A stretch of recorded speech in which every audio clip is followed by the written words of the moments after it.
Hi, welcome back to Keep It Dirty, a podcast where my guests share their lifelong living functionally and sustainably, and the why behind their experiences navigating through our ever changing environment. I am your host, Leslie Dowling.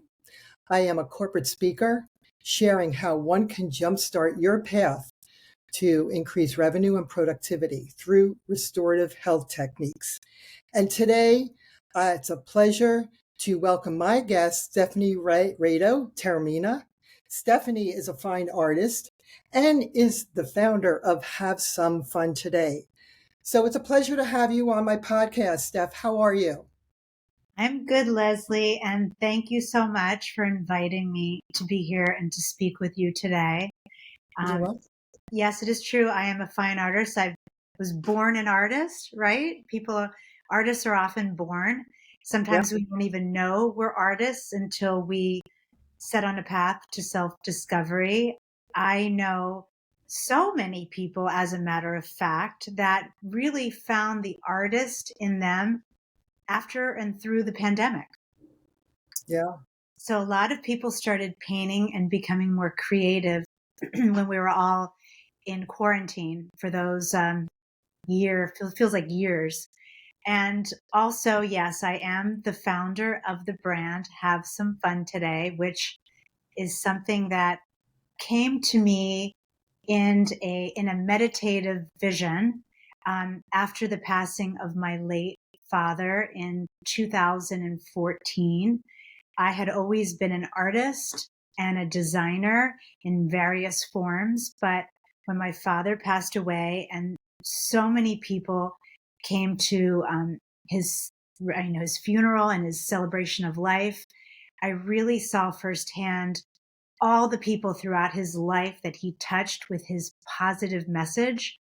And it hit me that that was what I was meant to do, to create products and an energy and messaging all around this simple message to have some fun today. So I thank you for having me as your guest. Absolutely. So maybe you could take us back a little because you have such an interesting background, and your story behind how and why. Obviously, you just gave us a little background about Have Some Fun Today, but maybe take us back about what you've done in the past. Sure, I'd be happy to. As being a person who's always been artistic, like I've always, wanted to be an artist, but I think very often when we're young and we're trying to figure out what direction in life we want to go, we often think about what is going to make us the most money, you know? And, for me, I wanted to be an artist, but I constantly had the negative messaging like, you can still be an artist, but what are you really going to do? So I went to Penn State, main campus, all 4 years, and I studied advertising because I felt like that was the closest thing to being an artist, but was also like a professional, 9 to 5 job. So that's kind of where I started in my journey as a someone learning what my craft is going to be. And it was when I did an au pair program. I I went to France one summer to become an au pair when I was 20 years old. And it was there when I was working and nobody could speak English. So I was literally walking around with a French English dictionary in this little town in the south of France. And I was alone. I didn't have my friends, I didn't have my posse. And it was when I was alone in my own thoughts without the influence of my peers that I could think for myself, and I really listened to that voice inside that was nudging me, and when I got back from that trip, I was going to be a senior in college. And I greeted my parents coming home back to America with do you think I could, after I graduate, do you think you could support me still and go to Parsons? And, honestly, looking back at that, what a big ask, because college is expensive, Sure. and I was the oldest of five children. And so they were probably psyched I was about to graduate, as four more were going to go through. And, to my parents' credit, they were supportive and they were like, Steph, we'll figure it out. And I always think back on that with such gratitude because so many parents would have tried to talk me out of that.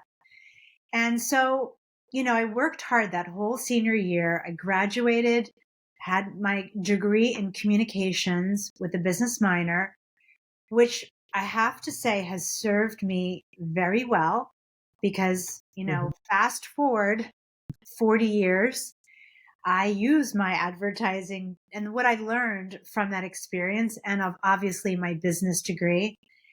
And so the next step was to go to Parsons. And, Parsons fashion program, I mean, and many of us have seen Project Runway. That literally is what it was like to go to Parsons and study in the fashion program, like highly competitive.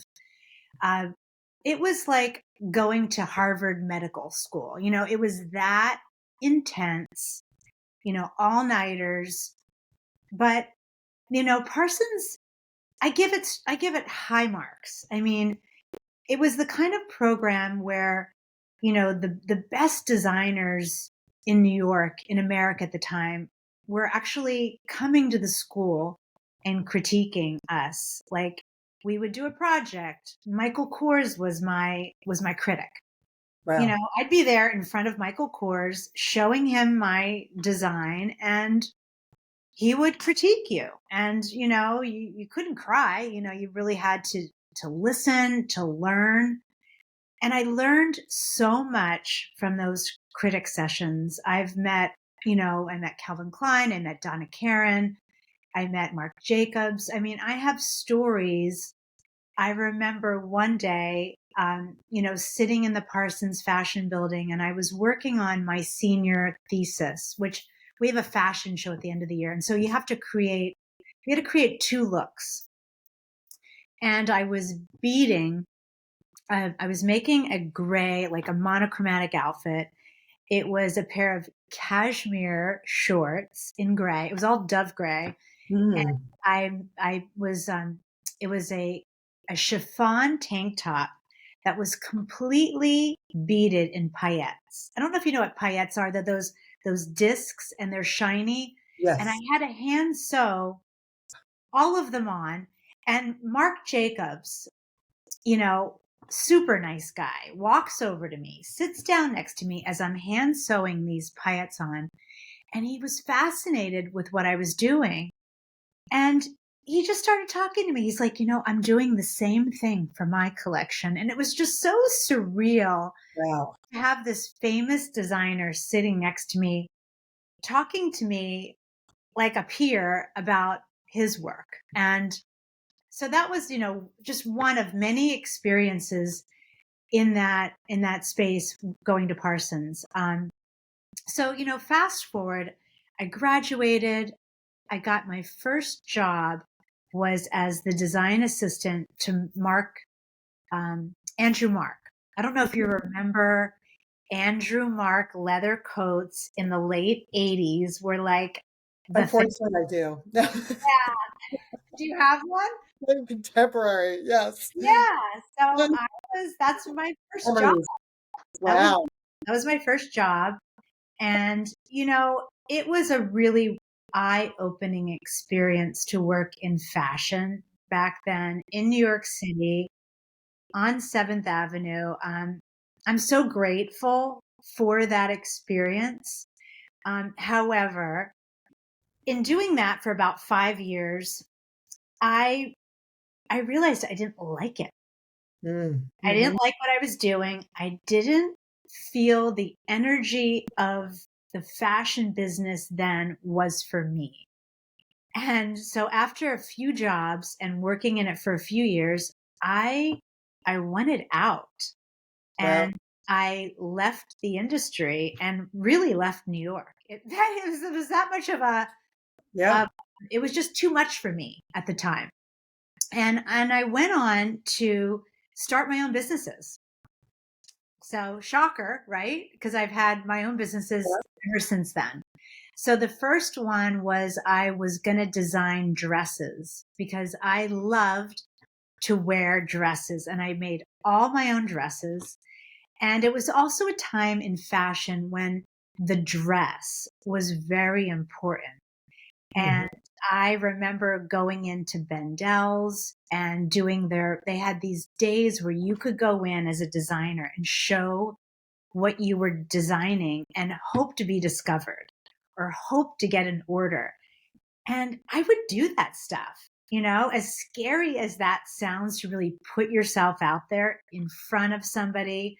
Now, remember, there are no cell phones, no computers, no social media. It was really a very different world. And, I did that. That didn't work out. Bendel's didn't take my designs. It was really cute too. I remember when I was showing to the buyers, and I had no clue. I had no clue how to even do this. And I remember them asking me, "Well, what is this one called?" And I had no idea. So I said, "Oh, it's number one." The next two. Thinking, Sure, they were like, "This girl has no idea what she's doing." Um, so that was my first go about with trying to start my own business. And eventually I ended up designing bedding, because it was also at a time where bedding was starting, there was home stores were popping up. yeah, And I think you had a home store at one point in your career. yeah, So I got really into decorating my yeah, home. Um, and so I started designing the bedding, and I started designing soft home furnishings. So that was really my first company. It was called Rado Limited. mhm. And again, I walked into these big stores and presented, and then they said yes. Well, So that was really what launched me as an independent designer. And I became the designer for ABC Carpet and Home. Do you remember yeah, I that know that well. That's store? still around. It is. It's changed a lot. Yeah, Now just one floor. It's not that historic building on 19th Street, floor after floor of like unbelievable home amazing. furnishings and furniture. So I walked into that floor and I met with the head guy there, and he hired me to be their in-house freelance designer. So I designed all their bedding using all their fabrics, Wow. and it was a launch for that business. And I did that for a few years, and I ended up selling, my stuff to really the best stores in the country that were dealing in that. So there was Gumps in San Francisco, which was a very high end catalog store. There was another store that I loved called Portico. I don't know if you remember that one, but they had a place in Soho. They had a place in Westport, Connecticut. So, and then I started doing the trade shows. So I really got my feet wet as an entrepreneur, doing my own stuff, putting it all out there.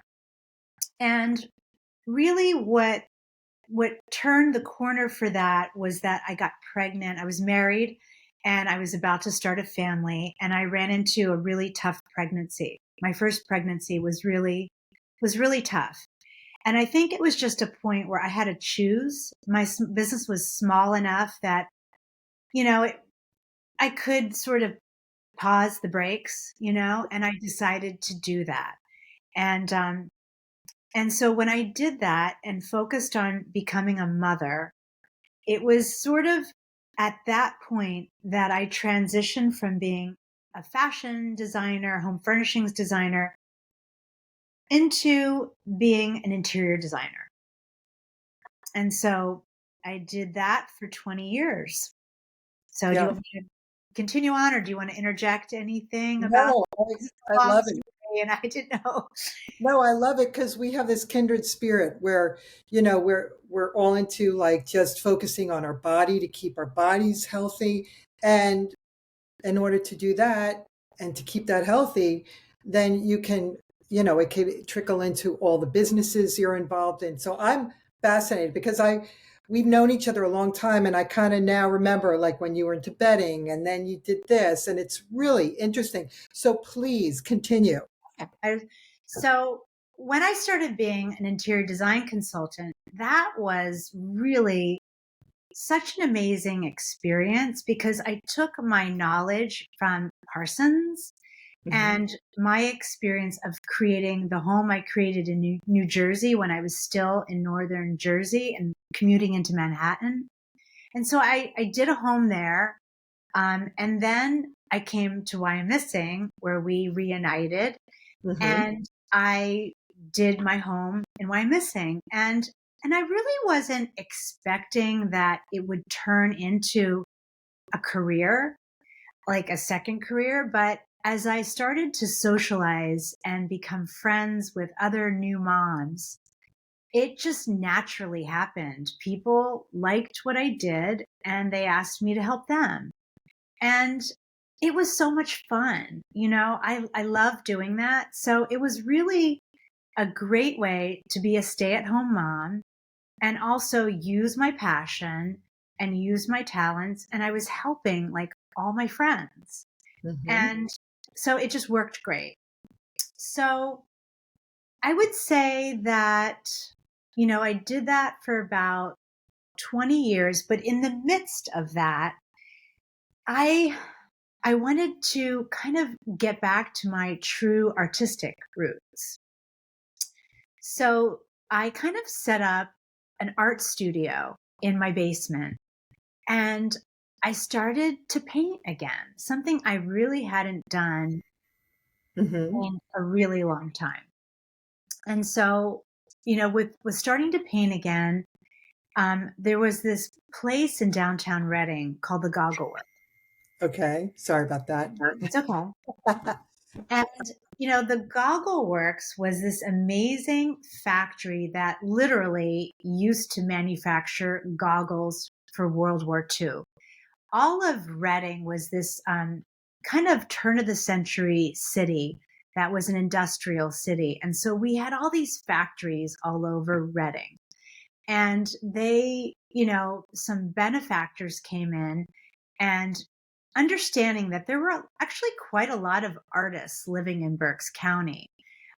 So many talented artists, as a matter of fact, that there was really this push to create this artist co-op. And so, in the midst of doing my interior design stuff, and then dabbling in art, I decided then to get a studio in the Goggle Works.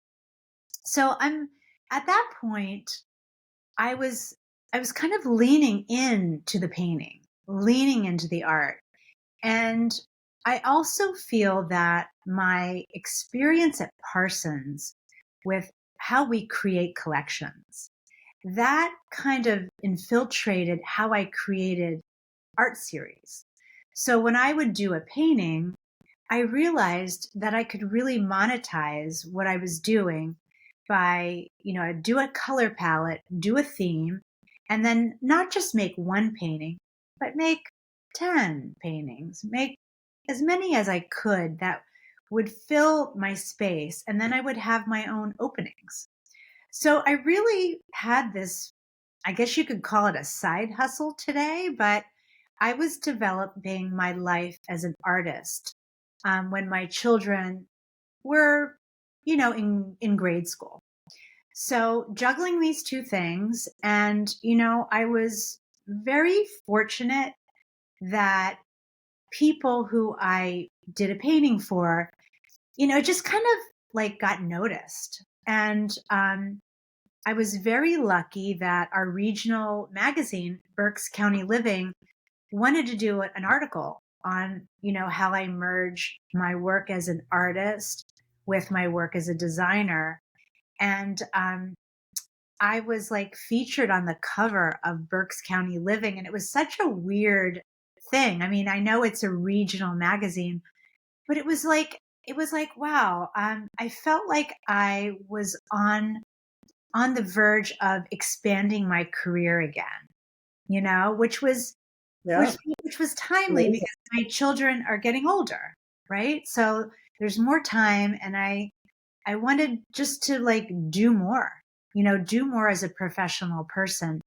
So as that expanded, um, one of the things that started happening was that my father started to become ill.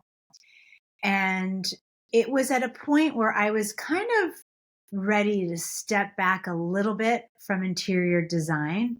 I was becoming more selective with the clients I chose because, you know, when you're working one on one with clients, it takes a certain personality to flow with that.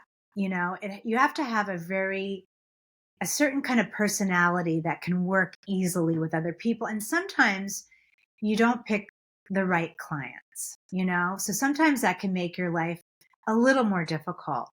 And, you know, as a mother, and at this point, I would say I was a single mother. So, you know, that changes the landscape dramatically.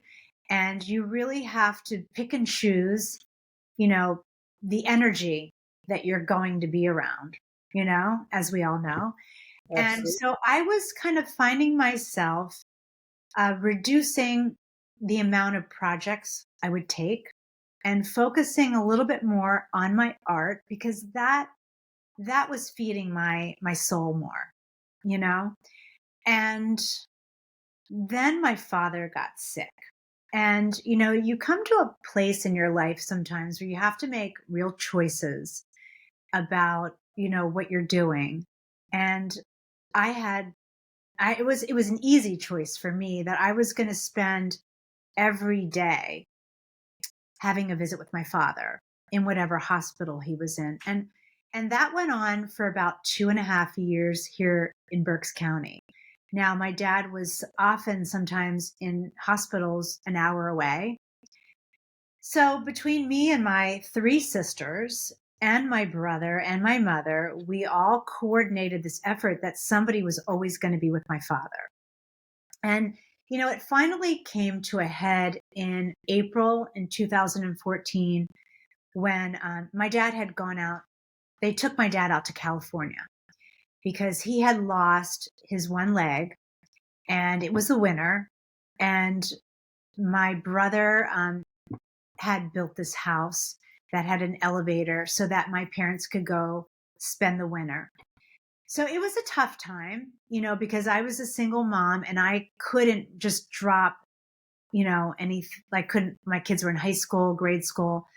So I didn't get to see my dad. And when he passed, but I got the phone call in April. He went in January and I got the phone call in April that my dad passed. And, you know, everybody kind of came back here and we had the funeral and over 1,000 people came to my dad's funeral. It was really overwhelming because, you know, my dad was such a great guy. He was a self-made man. He was, you know, he has such an interesting story because when he was born, his parents weren't married. And my dad's father wanted for him to come live with him and his family. And so my dad was the oldest, but he was the stepson, basically, of my grandfather's wife. So even though he was, I'm sure, very grateful that his father gave him this life, it was difficult. Um, and he was such a positive person. And I take such a lesson from this because he could have been bitter. You Yeah. know, he could have been not the person that he really was. He could have like had a chip on his shoulder, but my father instead had gratitude. I mean, no matter what my dad went through, he had this unbelievable gratitude. And even like when he because he ended up eventually, before he passed, having his second leg amputated. Mhm. I didn't And know. my father was the kind of guy that, even with two legs gone, he thought he was going to golf again. Oh, oh He my would tell my, and like, God. he'd be like, I'm going to get out there again. And I don't know how that could have happened. And maybe there are ways that that could have happened, but unfortunately, it was his time. Yeah. But that was the kind of positive spirit my father had. And so, to come into this phrase, have some fun today. So 1,000 people come to his funeral. Mhm. I'm blown away. Um, Everyone is like at the luncheon. It was like a wedding.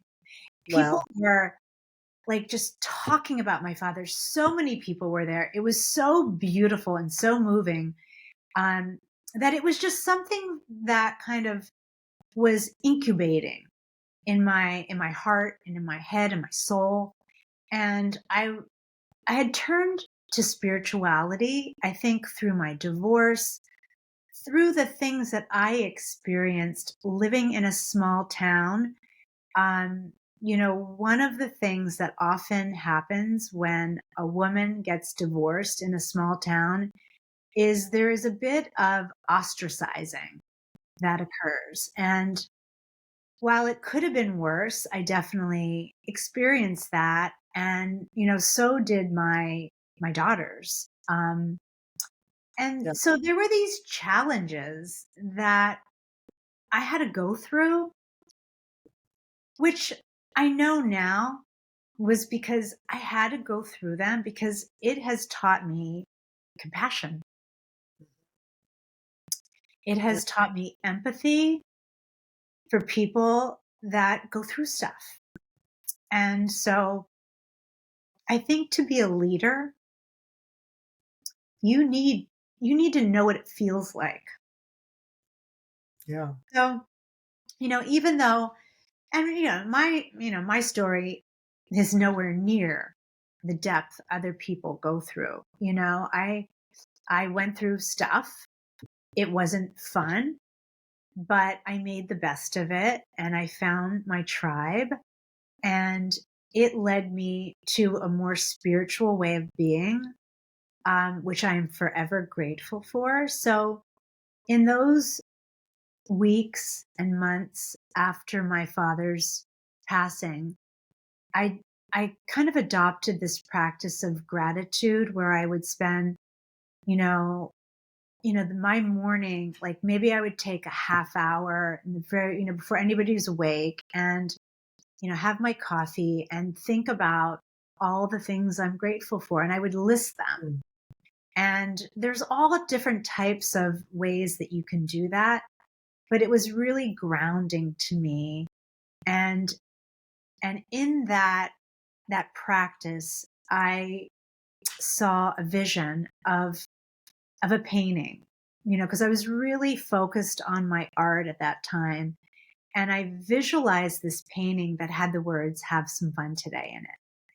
And it was like a light bulb went off in my brain, because to circle back a little bit, my father was the kind of guy that, if he were talking to you, at the end of his conversation, he'd look you in the face, in the eyes, and he'd hold your gaze with this little twinkle in his eye and this little grin, and he'd say, "Have some fun today." And that Oh. was the way he would end the conversation. And, being his child and one of five, we would be like, "Oh my gosh, Dad," because he said it literally every time at the end of every conversation. So, you know how it is with a parent. Sometimes, like, you're just like, "Oh my gosh," like, even when I would leave his hospital room, Mhm. he's laying there, like, in not a good condition. Yeah. And he still would say to me, "Have some fun today." And I remember that so vividly. And I'd be like, "Dad, you know? Mhm. And so, fast forward a couple months after, I get this light bulb vision. And it's not just the painting. I see the t shirt. Yeah. I see the Lux tote that we still make. Hmm. I see all the pieces that I initially started the brand with in a very short period of time. It's just like one after the other. I saw it all. I go, oh my God, I'm going to start a brand. I called my mom, and I'm sure my mom is like, by now, she's very used to me doing this. And I said, Mom, I just had this idea. I explained to her. I said, I'm going to start this brand. And, you know, she was like, okay. I mean, she knew she wouldn't even think of saying, "Are you sure?" Because she just knew that's how I roll. You know, I'm the person that when I say I'm going to do something, I do it. And I don't know why. I don't know why I have that in me. I'm grateful I do because I know so many people that say all this stuff and they Hmm. never do it. And if I ever tell you something, Leslie, you'll know I'm going to do it. Absolutely. You are a doer and a go-getter. And that's what I love about you. You have that beautiful spirit in you and you go for it and you follow your passion. Yeah. I mean, you and I have talked about this on Yeah, our walks that absolutely. we are lucky enough to take. And, I do love that I can share, this conversation that you are and I are having right now. We've had it at every like juncture of our lives, and that is such a blessing to be able to have people in your life that you can check in with. Yeah, You can say, hey, what are you thinking now? Like, what direction feels right for you? And, that's one of the things that I have come to really appreciate on this journey because I get to meet, I mean, I've known you since we were forever. 16, but I Right. get to meet a lot of people for the first time who are living their passion. And it can be hard to do in certain places Yeah, around certain people. And, I'm grateful that I found a tribe here in Wyomissing that gets what I'm about and what I'm trying to do. And I get to meet people literally all over the world, with the emergence of social media and Zoom calls and, other ways using technology to connect yeah, and to talk about our purposes and our ideas and how we're contributing to the world and making a positive impact, you know? yeah, So I am really just so grateful that, things are always moving in a positive direction for Have Some Fun Today. We have become a sustainable brand through the pandemic. We are also really interested in giving back. So we are constantly looking for ways to impact other people in a positive way, to share this message. You know, um, the reason why I got back into fashion, it was funny because that was actually one of the things that bothered my father. mhm, He didn't really get that my Parsons degree could translate to doing people's houses. He really thought, why aren't you doing fashion? And yeah, to me, design was design, but so how ironic that after he has passed, even though I feel my father every second of every day through this message, which is its own blessing. hmm. Um, just lost my train of thought. Mhm. That's uh, it. yeah. I've lost my train of thought. So I'm going to push past that one. You Uh, circled around talking about your oh, father's yeah. story. That I am now doing fashion because of my father and his saying. That's Like why. that is not lost on me. The irony of that is not lost on me whatsoever. Um, and so, we have started some cool charitable initiatives, which I don't know if I told you about, but I had started to get into designing like designer handbags for our brand. I also, just because this is such a family legacy to me, I Mm-hmm. started naming each of the bags after people in my family. So, and the first one was for my grandmother, Elsie, Oh, who was really like my spirit animal. I looked up to her so much. She was a self-made woman. She was a baller, before women were ballers back in the day. And, she never went to college, but she became a multimillionaire by working her butt off.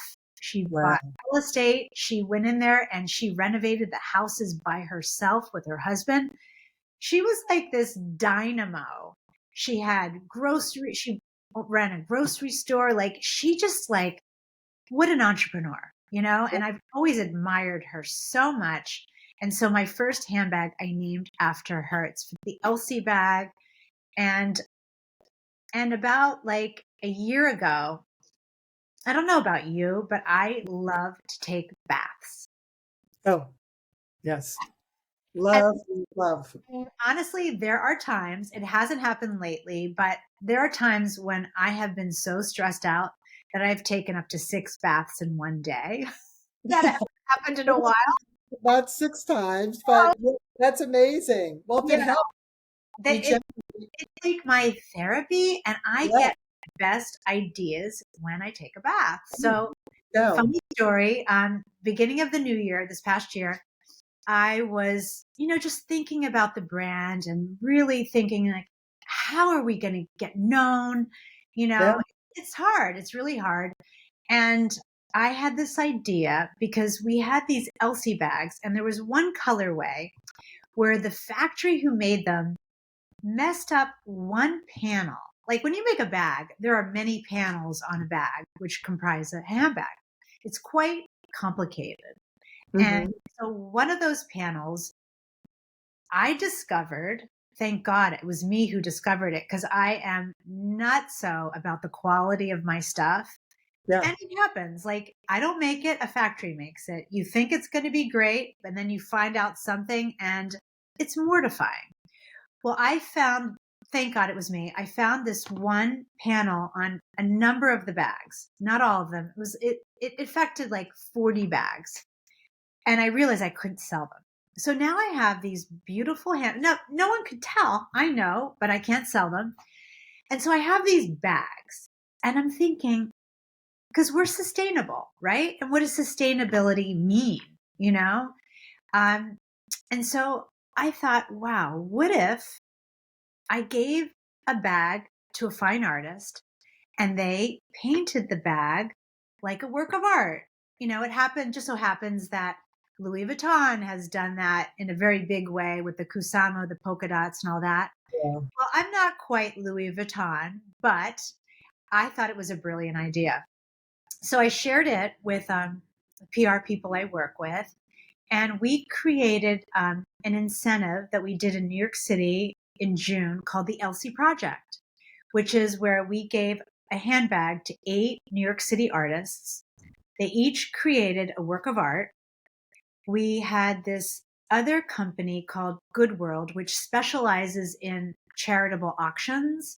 And they Hmm. created a website for us where we put all the bags on this live auction link and we auctioned all the bags off online. We had a party in Manhattan at Spring Studio, which is a wonderful place that's where they do all Fashion Week. And it's just this amazing space.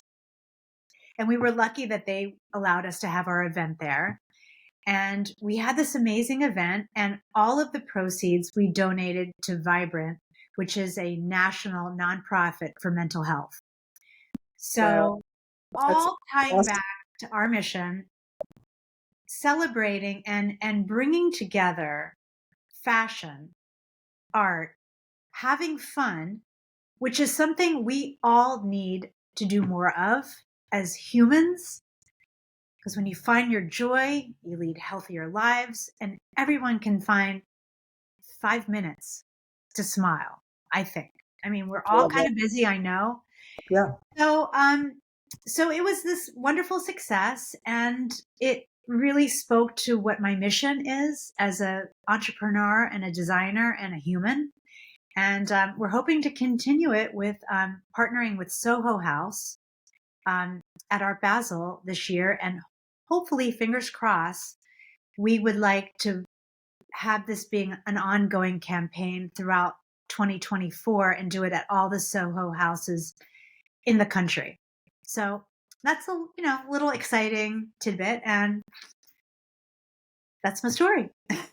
I love your story. Love it, love it. And I just love how you get your inspiration when you're, you know, soaking in the tub and then all of a sudden you come up with these amazing ideas.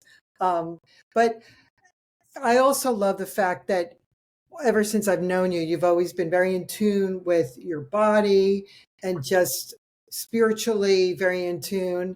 And how does that kind of convey with your business and just living life? I mean, you've ever since I've known you, you've been very good to yourself and just keeping yourself in the healthiest shape and just all over. So maybe you could share with the viewers and listeners some of your secrets or people that want to get onto this track of being healthy, finding their passion. Because I find when you're in a good spot mentally, physically, spiritually, your passions will then come to fruition and you're more focused. So maybe you could share a little bit with us about that.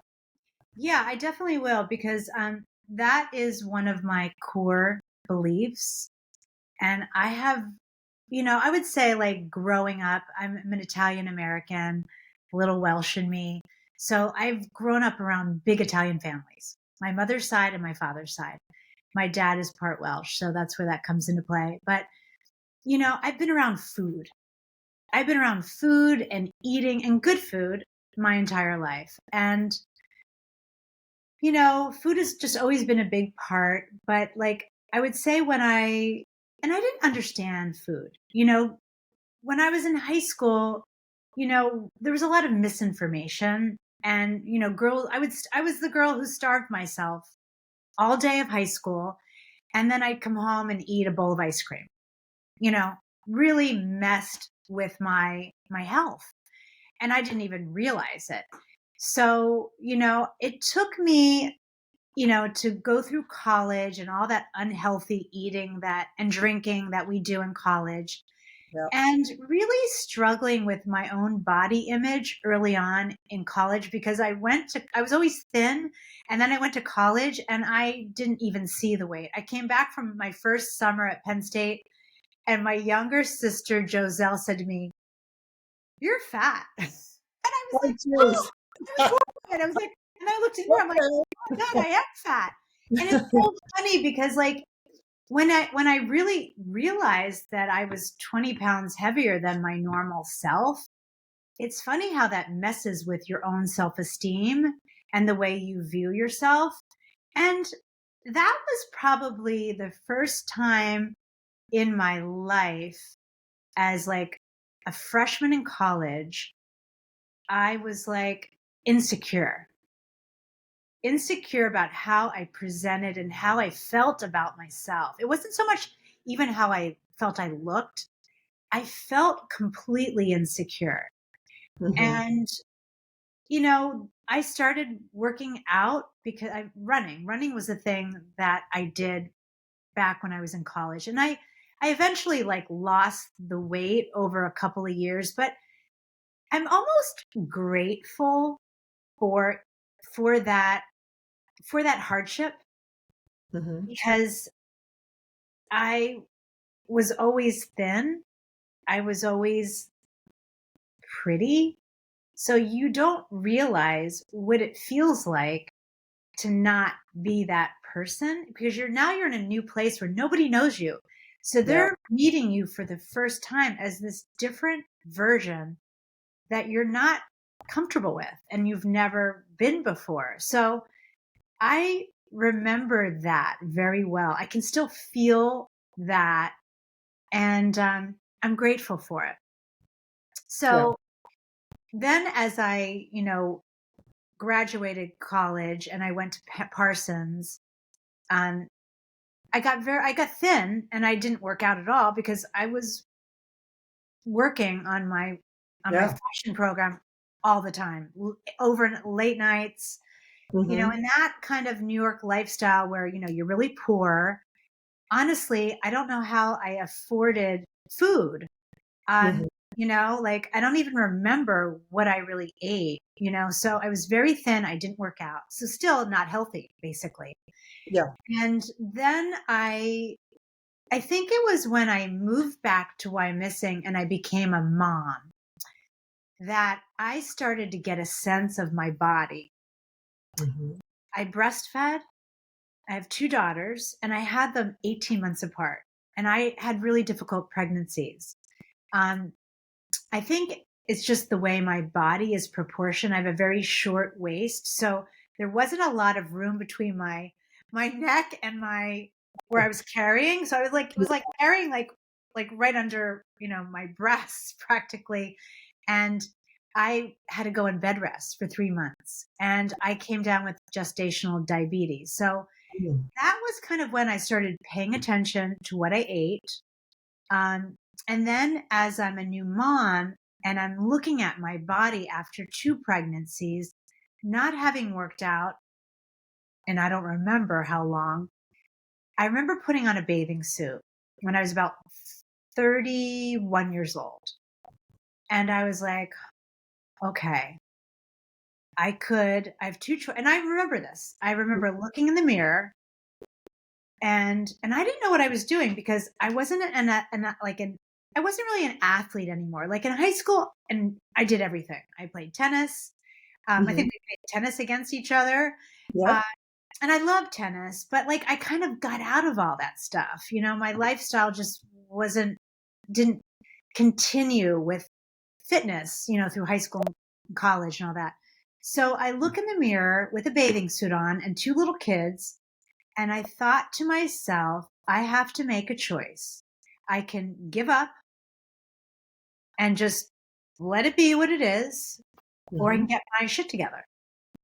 And my mom, my family has a business, and my sister had this boyfriend who was a trainer, and they hired him to train we had a gym in my family's company, because it was like considered like a really good perk, and you got better insurance if you promoted health amongst your Hmm. employees.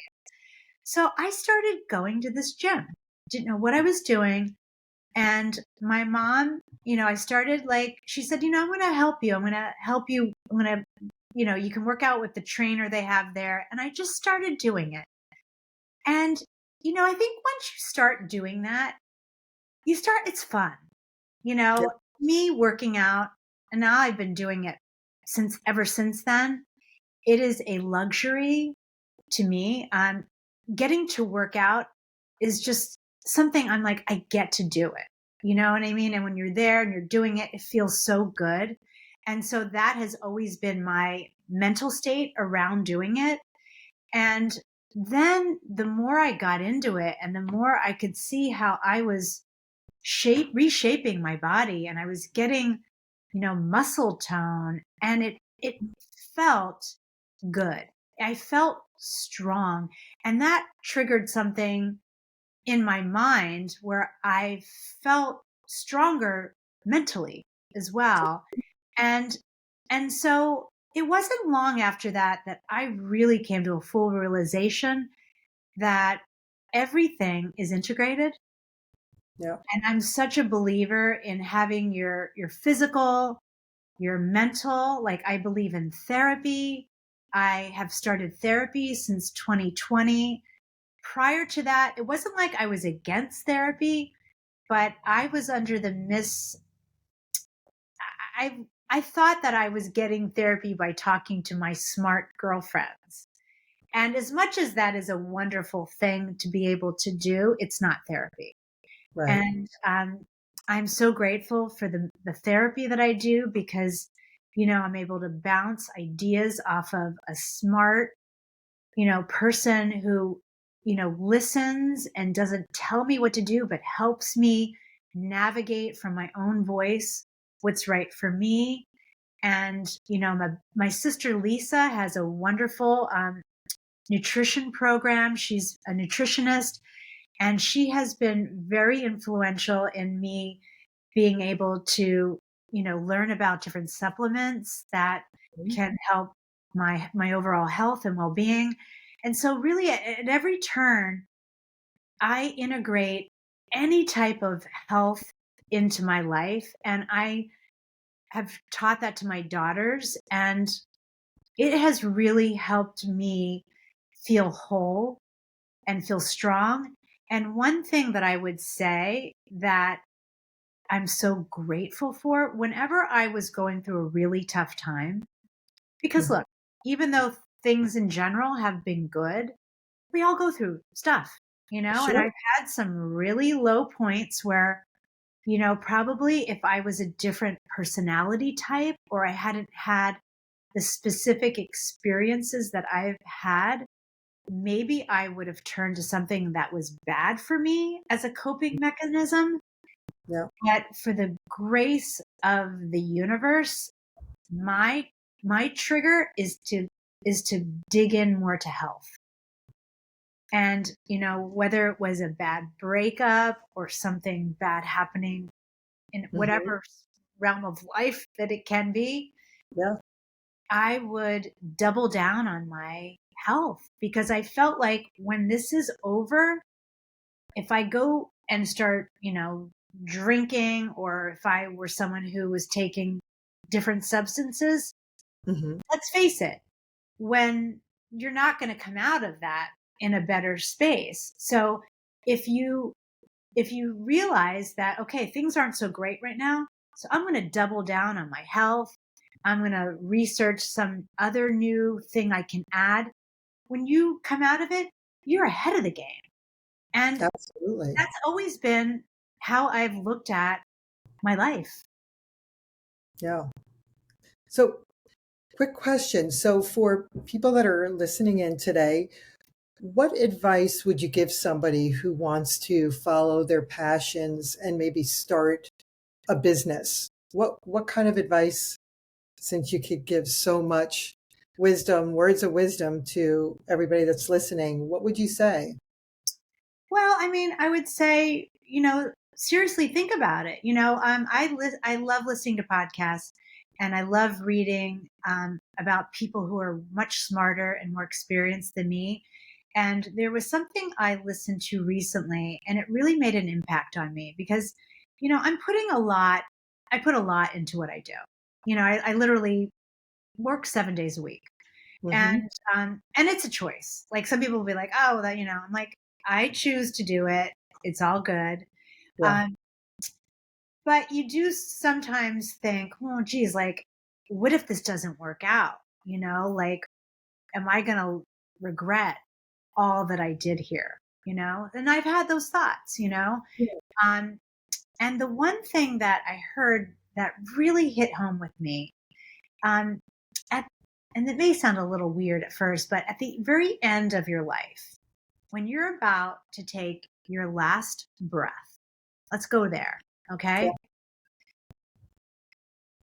Now I haven't been there yet, but this thought was your mind is going to flash back to your life, and you're going to think about those things that you didn't do. Yeah. And and then you're going to think about the things that you did do. And then you're going to think, well, what kind of ancestor am I going to be? How are people going to think about me? So for me, I want to have done everything I could. To me, like, time is of the essence. Hmm. So if you have a passion out there that you are considering, or it's been like in your head, that voice talking, think about it. Like, you have one life. What is your life going to mean? Even if you put it all in and you fail, you're going to get so much out of it. And, honestly, I think more than anything, the person I have become in doing all that I have done is someone I'm proud of. That's really powerful and so beautifully said. And it's so true. We have one life to live. So why not go for it and follow really what's in our heart and soul? And I think that's why I feel a very special connection with you, even though we don't get to see each other much. But when we do, I just feel like, oh, like I just had this amazing massage, or like just like decompressing. And I just feel so good after we connect. And that's like so special. And those are the people I have learned that those are the people I want to surround myself with, that are like-minded individuals that can Yeah. rise above. And that's really cool, because you can't say that, you know, about a lot of people and the energies that are going on in this world today. Yeah. Um, so I'd love to know, for everyone that's listening, our viewers, how can we connect with you? What are your websites? And is there anything, I always ask all my guests, is there a special thing that you like to do or hobby that people don't know about you? Or is that under wraps? Geez. Well, one of the things that I've been really loving to do is I recently made another bold move that was very scary for me. Um, I recently rented an apartment in Manhattan with my partner Jay, and I absolutely am so happy to be back in New York City part time. You know, we spend half the time there, and then half the time I'm here creating my art and Mhm. spending time with my mother, who has recently been diagnosed with breast cancer. And so, that's been very special to me. But one of the things that I love to do is I love to go on excursions and discover things in the city. So I'm like a little kid. I walk out of my apartment building, and if someone were to see me, they would laugh, because I'm like literally have this childlike smile on my face, like I'm going to go on an exploration. And so that's kind of something that I've been loving doing that I never really have done before.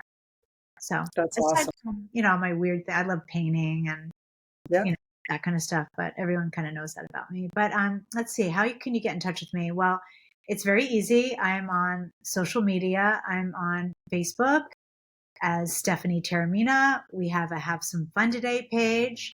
We have a Stephanie Rado Taormina art page, because I'm also a fine artist. And then on Instagram, same thing. I have a personal page, which is just Stephanie Taormina. It's actually Stephta. And if you just hashtag Have Some Fun Today on Instagram, you'll find us. And I'm on LinkedIn, and our website is havesomefuntoday.com, and my art is stephanieradotaormina.com. So I'm a really creative individual. I love it. Yay. And I just can't believe the time has flown by, and it's always such a pleasure to reconnect with you, Steph.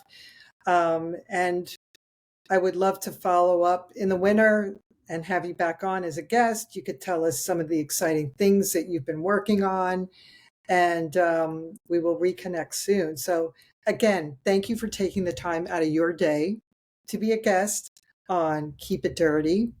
And thank you, everybody that's listening and supporting this podcast. I really, really appreciate that. So you Thank take you, care. Leslie. Thank you so much. And we will get that drink when I come back. Yay. Okay, everybody. Take care. Bye.